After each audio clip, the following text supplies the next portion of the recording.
Hey guys, how's it going, and welcome back. We have another set of throwing knives. Actually, a few more videos for you this morning for reviews. None of which have throwing footage in them, but I figured we really don't need it. It takes too long. Besides, all I gotta do is practice enough with these things and give you my review. So here we go. These are called Valor 440, so 440 stainless steel. Little American flag on there that says USA Saber. Woohoo! Anyways, they're probably not made in the USA. But anyhow, who cares? They work. They're actually pretty nice. You guys already know my common complaints on cheap knives, and that's with how the grain in the steel goes sideways. So really wouldn't want to suggest throwing these into like wood. You know, cardboard boxes, okay. Styrofoam, okay. If you want to throw them into wood, just be very careful when you pull them out.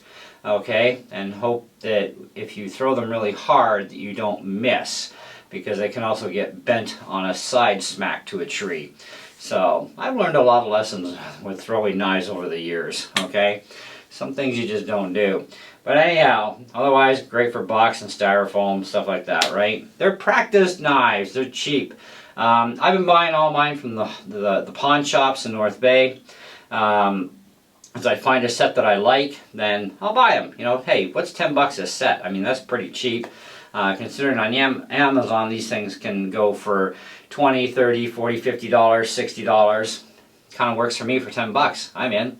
So, but anyways, this particular set on the other hand, very good set, very nicely balanced. No need to add any extra, you know, string to the handles to weight them, and they make perfect tip throwers. Some throwing knives, which I'll throw this into probably every video, will actually throw a lot nicer from a handle than they would from a tip. But when it comes to these smaller knives that are also cheaper, they seem to be much better tip throwers.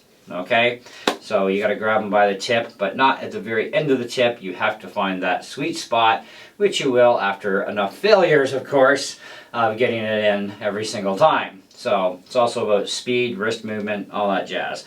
You'll get to be a good knife thrower as you practice.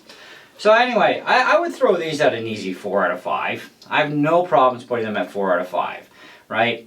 But I do think that even with cheap throwing knives, if they're going to still use 440 steel, at least make them where the grain is going straight up and down, not going cross pattern wise this way, because that makes them weaker.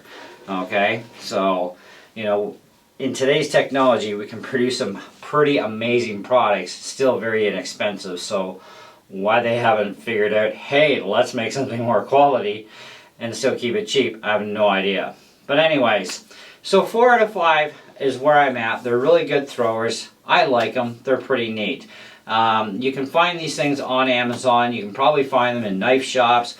Check your local pawn shops too for throwing knives. I mean, they have all kinds of little treasures in pawn shops, and sometimes you can actually get a good deal from those guys. You know, a lot of times you can't, but sometimes you really can. In this case, definitely. Anyways, so we'll conclude with this. Go grab yourself a set if you like this style. If not, hey, stay tuned. I have more videos this morning with some other sets I've been buying. Just haven't gotten around to doing these videos yet, so hey, stay tuned. We're going to have some more fun.